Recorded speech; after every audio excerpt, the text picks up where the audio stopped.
You are listening to Alex Nanlohi Podcast, to know the Lord and to make Him known.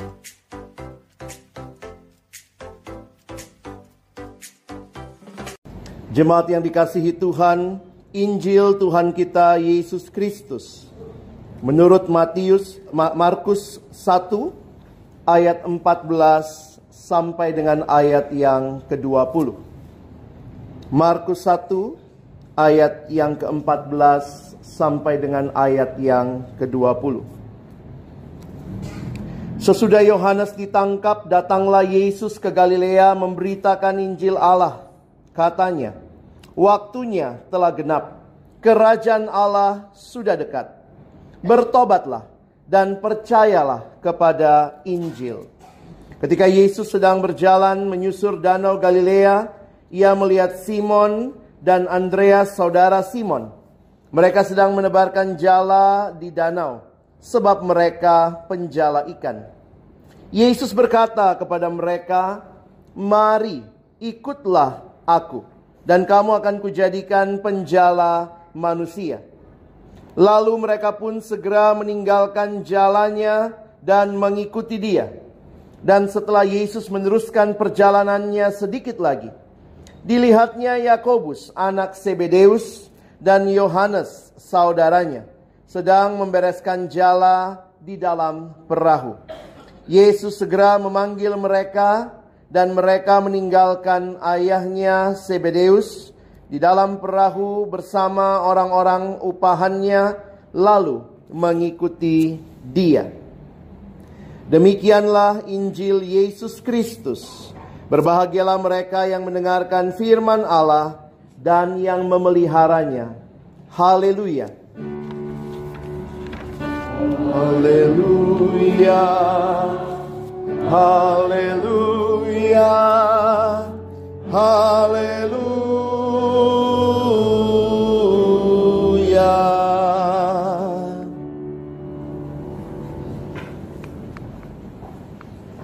Shalom. Selamat pagi jemaat yang dikasihi Tuhan. Tema yang akan kita renungkan pagi hari ini adalah menangkap momen hidup atau menangkap momentum hidup. Secara sederhana, momentum berarti waktu. Dan menariknya, manusia kita ini hidup di dalam waktu. Waktu adalah aset paling berharga dalam hidup kita. Mengapa demikian, saudara? Waktu ini unik dibandingkan dengan hal-hal yang lain. Kalau dalam hal harta, mungkin kita bisa lihat ada yang Tuhan kasih lebih, ada yang mungkin cukup secukupnya. Tentu sesuai kebutuhan kita. Tetapi waktu bicara tentang waktu, menariknya semua kita dapat waktu yang sama. Jadi di dalam hal waktu kita tidak bisa protes juga, saudara ya.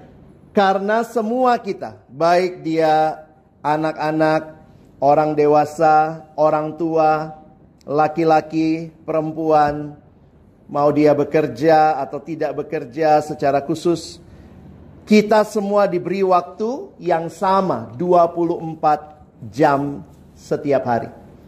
Ada yang kurang? Kita bilangnya selalu kurang waktu ya. Tapi sama, kita dapat 24 jam. Ada yang dikasih lebih? Saudara yang dikasihi Tuhan, dan waktu juga punya sifat yang menarik. Karena waktu tidak bisa disimpan. Ada Bapak Ibu bank waktu? Yang ada tuh bank uang, ya, nyimpen duit. Uang bisa dikejar, saudara. Prestasi juga bisa dikejar. Jabatan dapat kita raih. Tetapi yang namanya waktu itu terus berputar. Dan jika kita tidak memanfaatkannya dengan baik, tahu-tahu kita kaget. Waktu kita sudah habis. Belakangan 2 tahun, 3 tahun terakhir ini, salah satu lagu yang populer di setiap kalangan, hidup ini adalah kesempatan. Mau tua muda, nyanyikan lagu itu. Saudara yang dikasihi Tuhan, pagi ini kita akan melihat bagaimana Alkitab memberikan pemahaman mengenai waktu dan bagaimana kita yang ada di dalamnya boleh menghidupinya, karena kita adalah anak-anak Tuhan yang diberikan kesempatan di dalam kehidupan ini. Saya mengajak kita melihat 1 Korintus pasal yang ke-7 ayat yang ke-29 sampai dengan ayat yang ke-31. Kita akan membaca bagian ini bersama-sama. Di dalam leksionari ini adalah bagian dari surat yang diberikan untuk kita baca bersama. Saya akan mengajak yang laki-laki membaca ayat 29, yang perempuan membaca ayat 30, kita bersama-sama membaca ayat 31 ya. Jadi nanti laki-laki akan mulai lebih dulu ya, karena kami dicipta lebih dulu. Begitu ya. Mari yang pria mulai membaca. 1, 2 ya. Saudara-saudara, inilah yang kumaksudkan, yaitu waktu telah singkat. Karena itu dalam waktu yang masih sisa ini, orang-orang yang beristri harus berlaku seolah-olah mereka tidak beristri.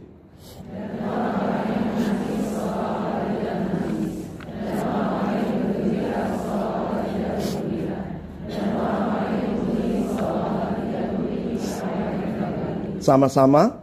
Pendeknya, orang-orang yang mempergunakan barang-barang duniawi seolah-olah sama sekali tidak mempergunakannya. Sebab dunia seperti yang kita kenal sekarang akan berlalu.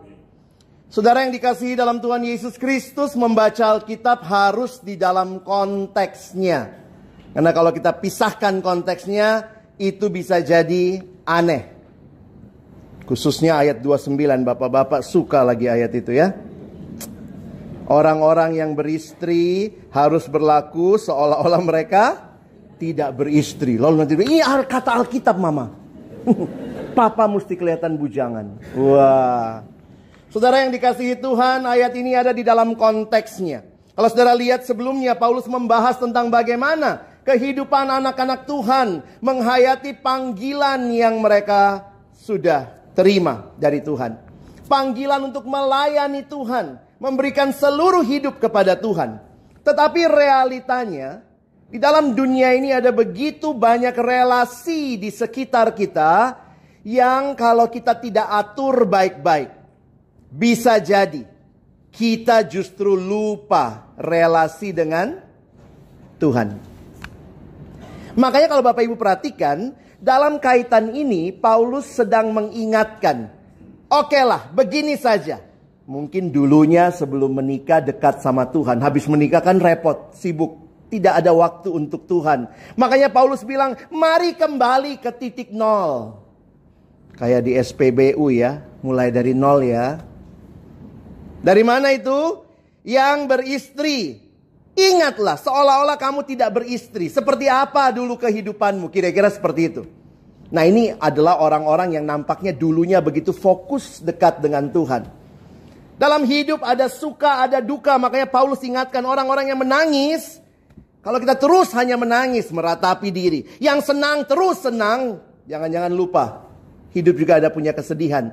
Sehingga Paulus ingatkan kepada mereka masalah orang-orang yang membeli, punya aset ini dan itu. Makanya perhatikan kalimatnya ayat 31. Pendeknya, orang-orang yang mempergunakan barang-barang duniawi seolah-olah sama sekali tidak mempergunakannya. Apa yang Paulus mau ingatkan? Sebenarnya kuncinya ayat 29. Saudara-saudara, inilah yang kumaksudkan, yaitu waktu telah singkat. Ada begitu banyak relasi di sekitar kita. Waktu kita begitu singkat. Maka jangan lupa untuk memprioritaskan juga relasi dengan Tuhan. Menangkap momentum hidup. Itulah yang menjadi tema kita pagi hari ini. Saudara yang dikasihi Tuhan, Saya tidak tahu bagaimana saudara menjalani kehidupan hari demi hari, secara khusus di dalam kaitan dengan waktu. Kalau bicara tentang waktu, apakah saudara adalah orang-orang yang bertanggung jawab dengan waktu yang Tuhan kasih? Bagi jemaat Korintus yang begitu sibuk, kota Korintus itu kota metropolitan pada masa itu. Ada banyak hal yang mereka bisa lakukan di dalam kota itu. Tetapi Paulus memberikan mereka kesadaran akan waktu. Paulus menekankan pentingnya hidup dengan kesadaran bahwa waktu kita terbatas. Menggunakan setiap kesempatan yang diberikan Allah dengan bijak. Saudara yang dikasihi Tuhan, banyak orang dalam hidup bicara Tuhan, tapi realitanya tidak punya waktu dengan Tuhan. Saya banyak melayani anak remaja, anak siswa, mahasiswa. Kadang-kadang kalau ngobrol sama mereka, apalagi kalau tahu kita hamba Tuhan, wah langsung tiba-tiba jadi rohani juga anaknya ya. Oh iya kak, gimana kabar? Puji Tuhan. Wis, yang hamba Tuhan saya, yang puji Tuhan dia. Lalu kemudian biasanya suka nanya ya, anak remaja, kalau anak SMA apalagi gitu ya. Kak, saya ingin tahu Tuhan mau apa dalam hidup saya? Apa rencana Tuhan dalam hidup saya? Bagaimana Tuhan berkenan dalam hidup saya? Tuhan terus ngomongnya, hebat sekali ya. Terus saya tanya sama dia, wah, kau deket dong sama Tuhan ya? Rajin saat teduh. Nah itulah kak masalahnya, sibuk banget. Rajin baca Alkitab, itulah kak masalahnya. Rajin doa, itulah kak masalahnya. Nggak ada waktu. Bagaimana saat teduhmu dek? Teduh sekali. Mau tahu rencana Tuhan, bicaranya Tuhan mau apa, Tuhan mau apa, tidak kasih waktu untuk mendengarkan Tuhan. Saudara, mungkin kira-kira seperti inilah kehidupan yang terjadi di jemaat Korintus. Karena itu Paulus mengingatkan mereka, waktu itu terbatas. Silakan lakukan hal-hal yang harus engkau lakukan dengan hidupmu. Tapi ingat bahwa engkau pun harus berelasi dengan Tuhan. Saudara yang dikasihi Tuhan, kita dikasih waktu yang sama 24 jam. Berapa banyak kita kasih sama Tuhan ya? Nah itu perlu jadi perenungan kita. Ada yang bilang ya semua waktu memang punya Tuhan pak. Ya puji Tuhan, berarti semua waktu harus untuk Tuhan. Tapi apa berarti gak usah kerja? Oh tidak demikian. Cara pikirnya adalah dalam waktu bekerja pun kiranya Tuhan dimuliakan. Saudara yang dikasihi Tuhan, di dalam bacaan Mazmur kita tadi, pemazmur pun mengatakan doanya. Perhatikan ayat yang ke-9, Mazmur 62. Percayalah kepadanya setiap waktu hai umat. Percaya kepada Tuhan setiap waktu, bukan sewaktu-waktu. Dalam menghadapi tantangan kehidupan. Kalau lihat mazmurnya itu ya, itu mazmur banyak pergumulan pemazmur. Tetapi kemudian menghadapi tantangan, kita diajak untuk tetap berharap, tetap percaya pada Tuhan sekali lagi setiap waktu. Kehadiran Allah dalam hidup umatnya tidak hanya saat momen-momen besar, tetapi di dalam keseharian. Kembali lagi pengalaman melayani mahasiswa. Biasanya di kampus itu, kalau hari Jumat ada yang Muslim sholat, yang Kristen biasanya ibadah ya. Itu biasanya terjadi setiap minggu. Tapi saudara tahu, kapan biasanya persekutuan di kampus rame? Kalau minggu depannya ujian. Datang tuh semua ya. Kalau ada KPK sorgawi ketangkep kita semua. Penjilat. Cari Tuhan karena ingin sesuatu dari Tuhan. Inilah realita kehidupan di mana kita seringkali mungkin hanya cari Tuhan ketika kita mengalami pergumulan-pergumulan kehidupan. Tetapi hari ini kita diingatkan, percayalah kepadanya setiap waktu. Curahkanlah isi hatimu di hadapannya setiap waktu. Yesus teladan kita di dalam waktu. Injil yang kita baca tadi, kalau saudara lihat, ayat yang kita baca Markus 1. Sesudah Yohanes ditangkap, datanglah Yesus ke Galilea memberitakan Injil Allah, katanya. Perhatikan, waktunya telah genap. Kerajaan Allah sudah dekat. Bertobatlah dan percayalah kepada Injil.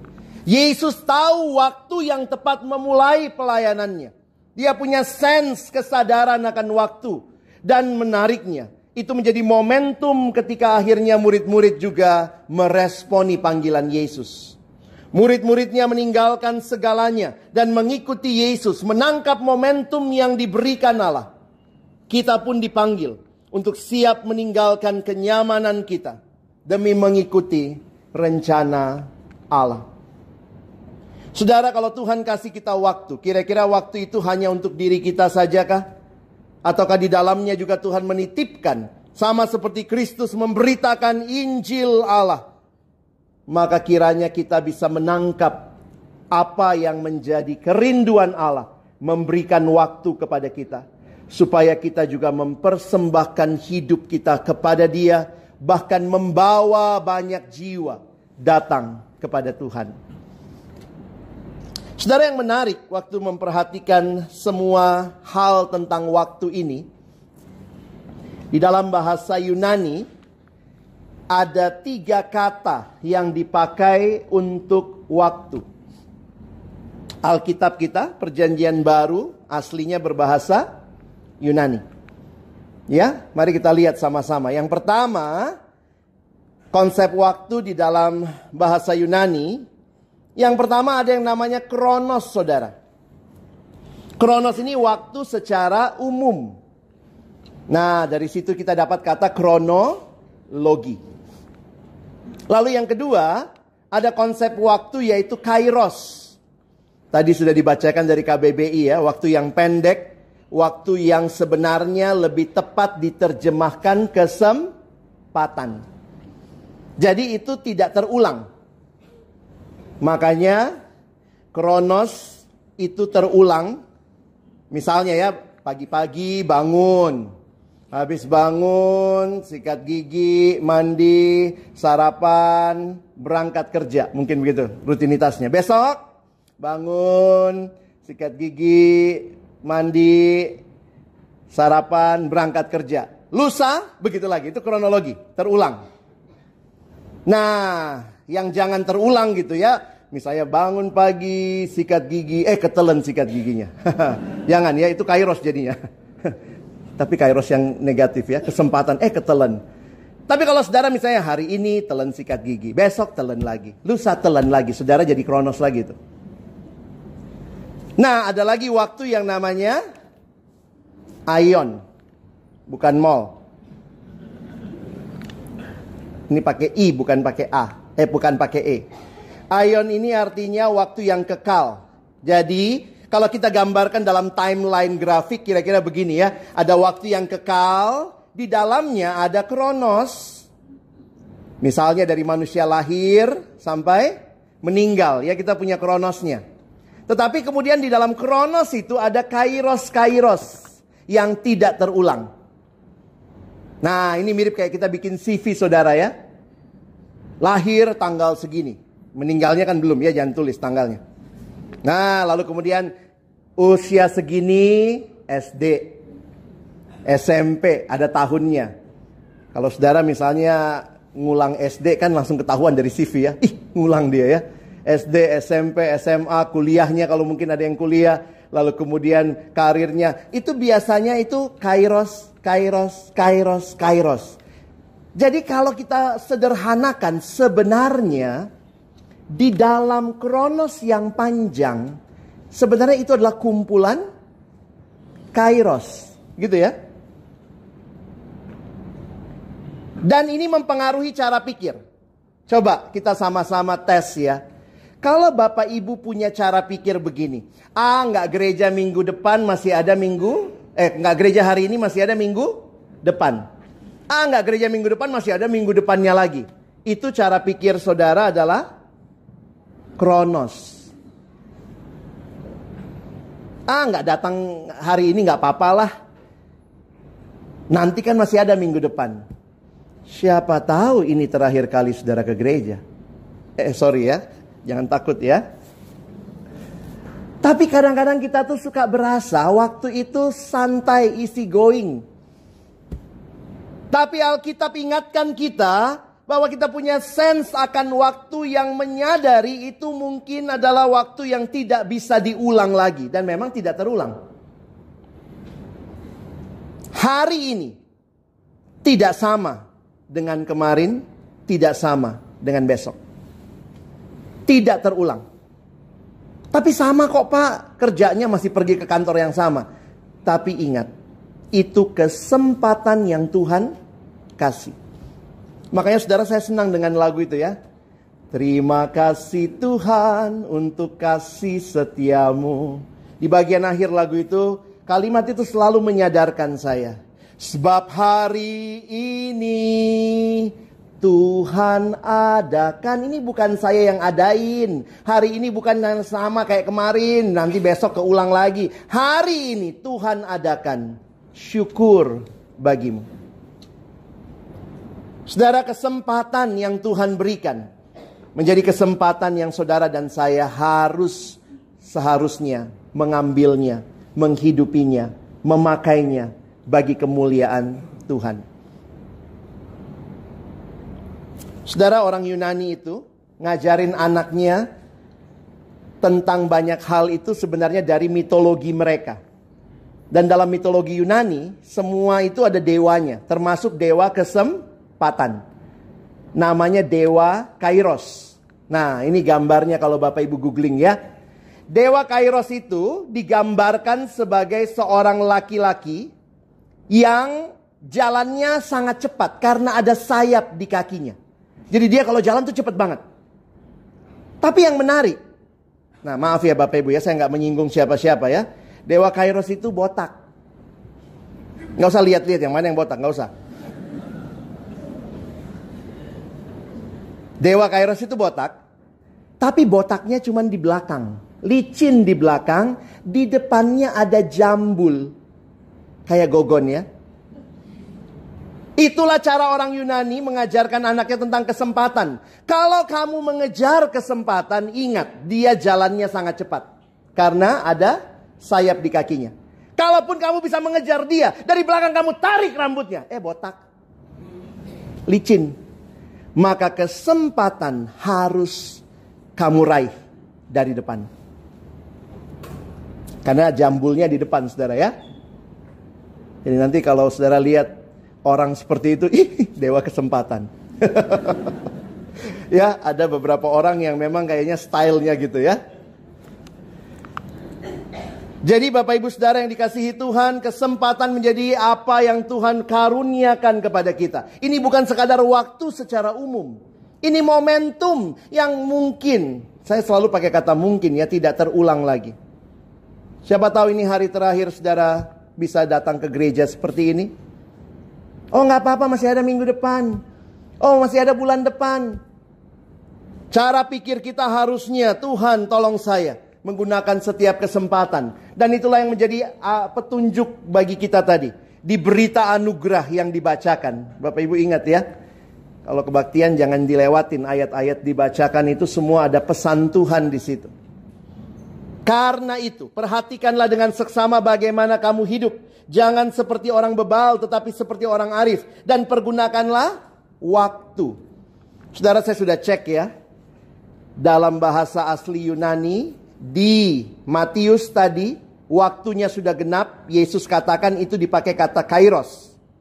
Di dalam kalimat Paulus, waktu sudah dekat. Itu dia pakai juga kata kairos. Dan di sini, kata waktu dipakai juga kairos. Karena itu Alkitab terjemahan berbahasa Inggris NIV, New International Version, bahkan menggunakan istilah opportunity.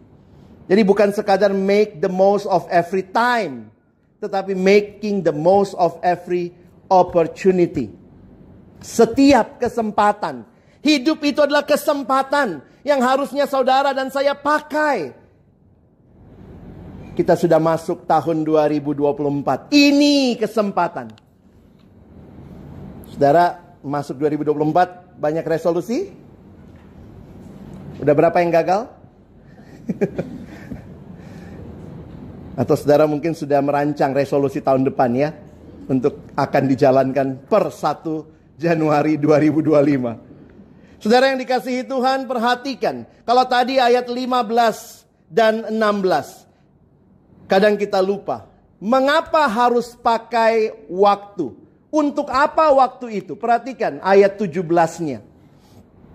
Ayat 15 kita baca tadi, ayat 16 kita baca, pergunakanlah waktu yang ada. Untuk apa? Perhatikan 17. Sebab itu janganlah kamu bodoh, tetapi usahakanlah kamu mengerti kehendak Tuhan. Jadi kalau saudara adalah orang-orang yang menangkap momentum Tuhan, saudara akan pakai juga waktu-waktumu untuk membangun relasi dengan Tuhan. Karena tahu apa yang Tuhan sedang kerjakan dan mau kerjakan lewat hidup saudara. Jadi menangkap momentum hidup berarti aktif terlibat dalam rencana Allah. Dengan kita mengenali, menanggapi, dan juga memusatkan hidup kita kepada kehendak Allah.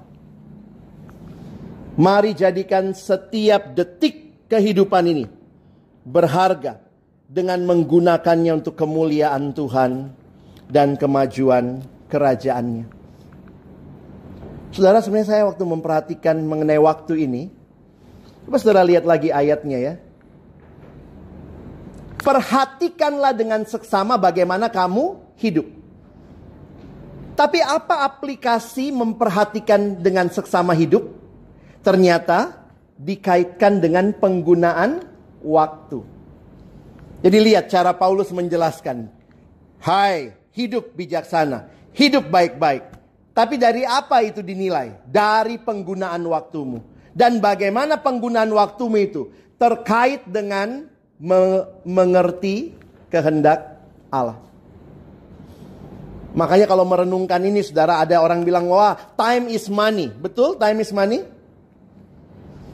Alkitab mengatakan hal yang lebih mendalam. Time is not money. Time is life. Orang lain biasanya akan menilai siapa kita tergantung bagaimana kita pakai waktu kita. Ya, orang menilai hidup kita atau memberi nama kepada kita tergantung kita pakai waktu kita. Misalnya kalau kita pakai hari ini mabok, besok mabok, lusa mabok, bulan depan mabok, orang bilang kita pemabok.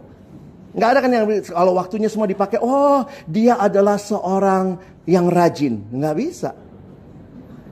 Hari ini malas, besok malas, lusa malas, 2 tahun lalu malas, 2 tahun depan juga malas. Namanya pemalas. Saudara dipanggil berdasarkan how you spend your time.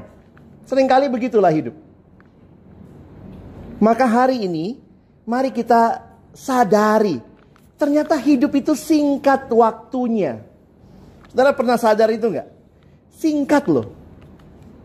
Saya kasih contoh ya. Coba bayangkan saudara di usia 24. Ada yang di sini usianya 24? Banyak yang lebih ya. Banyak yang kurang juga ya. Tapi coba bayangkan kalau saudara usia 24. Pas di ulang tahun ke-24. Coba sadari waktu hidup. Kalau Bapak Ibu bilang saya 48 Pak. Nah tinggal kali 2. Saudara, kalau saudara tidur 1 hari, tidurnya 8 jam, maka di usia 28 tahun, saudara sudah tidur. Ini hitung-hitungan matematika sederhana. Kalau 1 hari tidur 8 jam, begitu usia 24 tahun, berarti sudah tidur 8 tahun. Usia 24, tidur 8 tahun, meleknya cuma 16 tahun. Singkat ya. Hai saudara yang ulang tahun 24 tahun. Sebagiannya tidur. Belum lagi kalau kita yang lain-lain ya. Ini kan perhitungan kasar ya. Makan sehari 1 jam. Berarti udah makan 1 tahun. Mandi 1 jam 1 tahun. Nonton 2 jam. Kurang ya. Kalau anak sekarang tambah. Main game 3 jam. Sisiran. Ya ampun. Aku udah sisiran setengah tahun. Coba. Jadi yang benar-benar aktivitas bermakna yang mana saudara? Hebat ya. Coba pikir-pikir.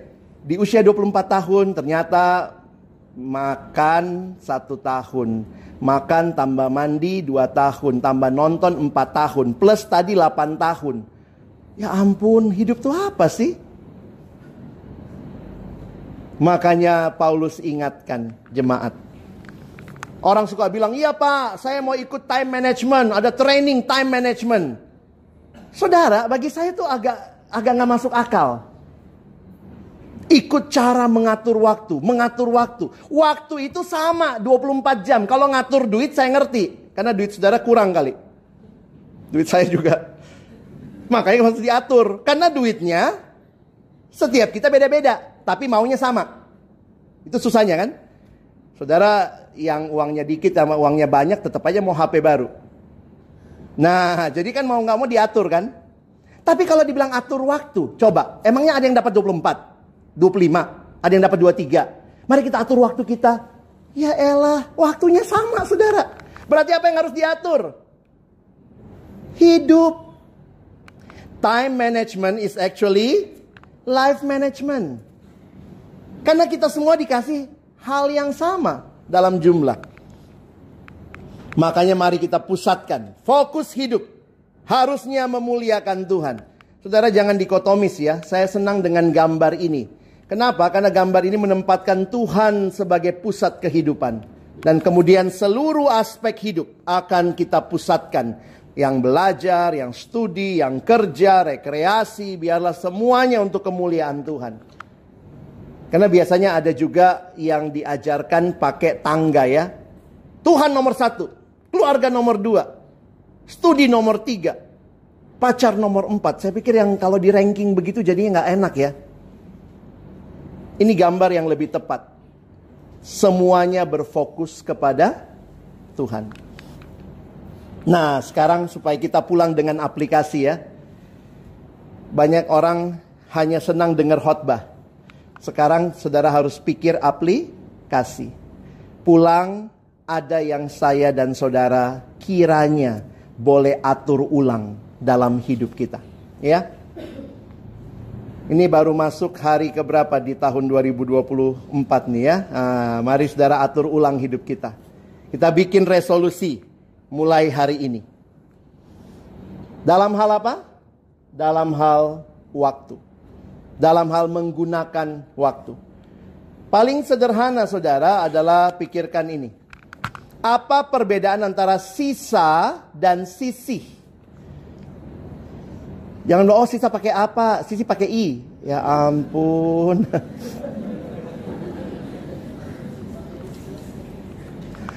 Sisa sama sisi. Saya kasih contoh ya. Kalau misalnya ada makanan nih ya. Ada makanan di piring besar. Lalu kemudian saya makan. Udah kenyang. Ada dikit. Namanya sisa. Kalau sisi? Sebelum makan, sisihin dulu ya. Nah. Lebih terhormat dikasih makanan sisa apa sisi? Kemarin sisa orang juga saudara ambil. Lebih terhormat dikasih makanan? Sisi ya. Sekarang pertanyaannya. Waktu yang kita kasih sama Tuhan, sisa atau sisi? Jawabnya pelan-pelan aja, malu.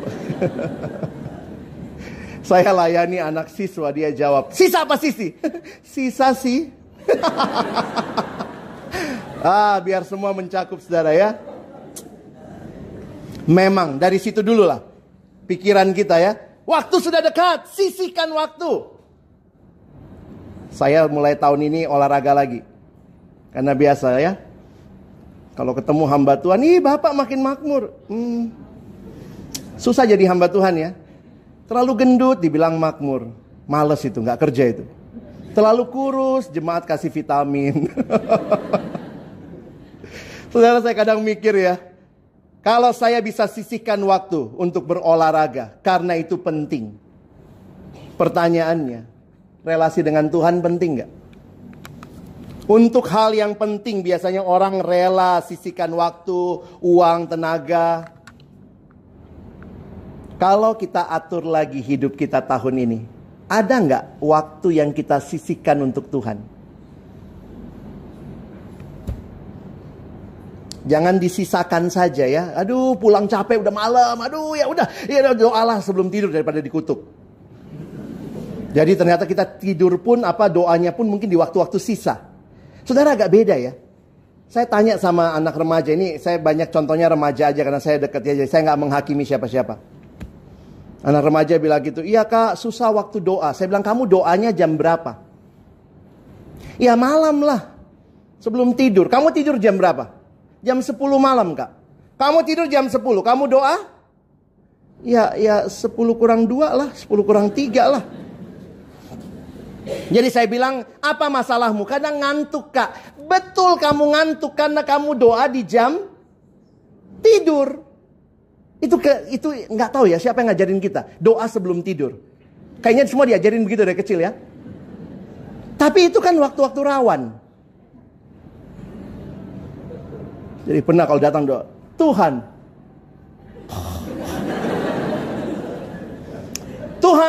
aku begini hari ini Tuhan, amin. Tiba-tiba, aku ngomong apa barusan? Pernah gitu nggak? Karena kita datangnya di jam tidur. Ini tips aja ya. Kalau berdoa di jam-jam yang kita sedang sadar, saudara. Ngeh, tahu ngeh? Orang Batak bilangnya ngeh.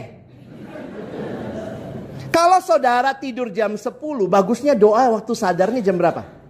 Nggak apa-apa kan jam 8 malam, doa sebentar ya, masuk kamar, berdoa 8 sampai 8 lewat 10. Jadi kita lagi sadar itu ya, kita doa. Nanti waktu mau tidur doanya singkat. Tuhan mau bobo, bangunkan besok pagi, amin. Daripada pas mau bobo, Tuhan, aku ingin berdoa untuk seluruh dunia. Seluruh dunia, nggak sampai 2 menit. Aminnya besok pagi. Tuhan, lamakan aku berdoa. Coba kalau saudara datang sama saya, Pak Pendeta boleh ngobrol? Boleh, silakan. Lalu saudara bilang, wah jadi gini loh Pak Pendeta, saya itu sebenarnya orangnya Pak bangun Pak. Oh iya, sampai mana tadi Pak? Oh iya, jadi begini Pak, jadi sebenarnya istri saya itu ya Pak, orang itu sopan gak gitu? Tapi kita sama Tuhan suka gitu. Tuhan denger ya saya mau doa ya.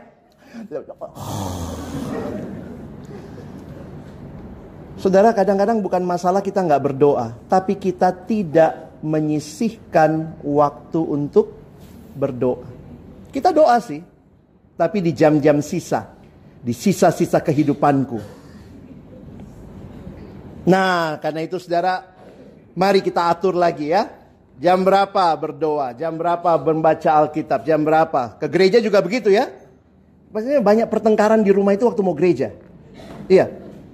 Satu udah di mobil, yang satu masih dandan. Nah, jadi sebenarnya hari Minggu itu banyak yang datang ibadah itu nggak sejahtera. Habis marahan tadi. Udah keluar dandan, cuma gitu dandannya.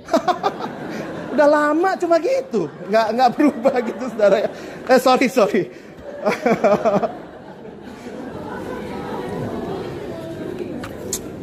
Jadi mari ya saudara, kita sisihkan waktu. Ya bangun lebih pagi. Kenapa ya? Untuk main game, anak-anak kasih waktu. Untuk nonton drakor 16 episode lagi, kita kasih waktu. Samdalri misalnya, apalah ya. Tapi untuk baca Alkitab, datang ke gereja, untuk datang ibadah, kita kasih nggak waktu-waktu terbaik kita? Karena itu saudara dan saya mungkin perlu atur lagi hidup kita ya. Bukan waktunya yang diatur ya. Hidupmu yang diatur. Hidupku yang diatur. To change your life, you need to change your priorities. Hari ini minta Tuhan segarkan kita. Bukan supaya kita jadi orang-orang yang hanya sekedar melakukan banyak hal. Tapi di dalam hidup terlihat jelas sepenting apa Tuhan bagi hidup kita. Dan itu dibuktikan dengan waktu-waktu yang kita sisihkan untuk datang kepada Tuhan beribadah kepadanya, berdoa kepadanya, membaca firman-Nya, bersekutu dengan jemaat Tuhan. Kiranya Tuhan menolong kita menjadi pelaku-pelaku firman. Amin.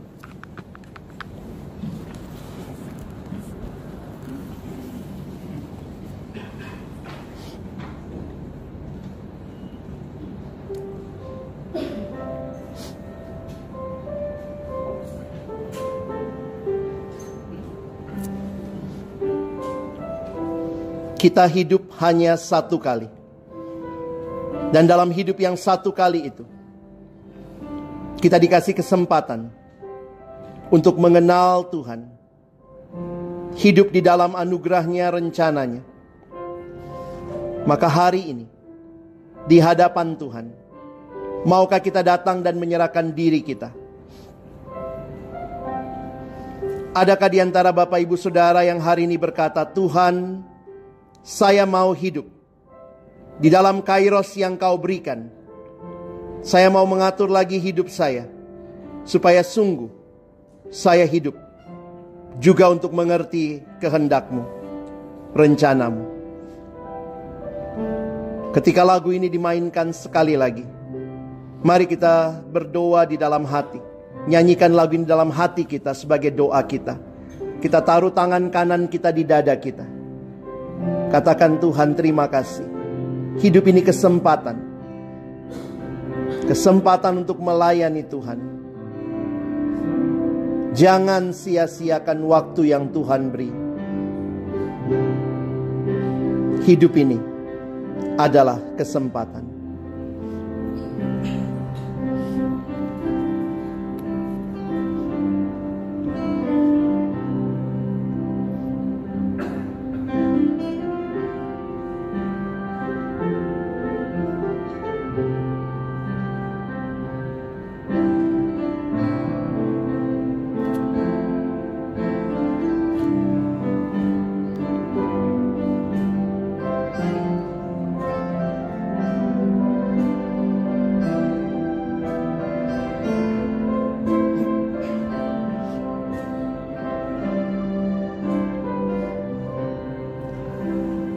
Bapa di dalam surga, terima kasih banyak buat firman-Mu. Firman yang menuntun mengarahkan hidup kami untuk kembali melihat setiap kesempatan yang Tuhan berikan. Supaya kami pada akhirnya bukan melewatkan kesempatan-kesempatan itu, melakukan segala hal yang kami mau saja. Tetapi di dalamnya kami melalaikan untuk mengenal dan juga bertumbuh di dalam Tuhan.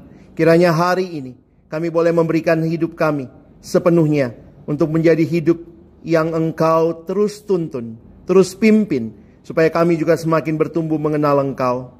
Terima kasih Tuhan. Lihat setiap hati yang terbuka di hadapan-Mu pagi hari ini, agar sungguh Tuhan, Engkau menerima seluruh persembahan diri kami, yang mau memberikan waktu-waktu terbaik kami, waktu-waktu yang kami sisihkan, juga untuk melakukan kehendak-Mu. Di dalam nama Tuhan Yesus Kristus, kami bersyukur, kami berdoa. Amin.